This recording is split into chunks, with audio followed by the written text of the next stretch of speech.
वाकड्या तिकड्या म्हणजे सरळ रस्त्याने कधी गेलो नाही.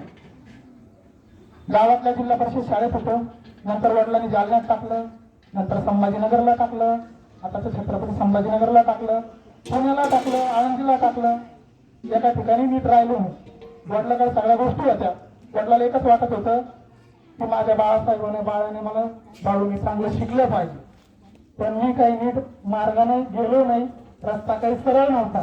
मी वाकड्या तिकड्या मार्गाने, आजही वाकडा तिथलाच मार्ग आहे. परंतु मित्रांनो मैत्रिणींनो, तुम्हाला सांगतो, कधी प्रामाणिकपणा किंवा वाईट व्यसनाला, वाईट वळणाला गेलो नाही. प्रामाणिकपणे आजही जालना कोर्टामध्ये आपलं कोणी ओळखीचं असेल तर तुम्ही माझं नाव सांगितलं तर सगळे सांगतील की बाळासाहेब टाके खूप छान आहे. नेहमी विद्यार्थी असेल, गोर गरीब कोणी असो, त्याच्यासाठी मी प्रामाणिक काम करतो. पैसा ह्या सगळ्या गोष्टीच्या पलीकडे कुठेतरी आपण कोणासाठी काही देऊ शकतो का, हे माझं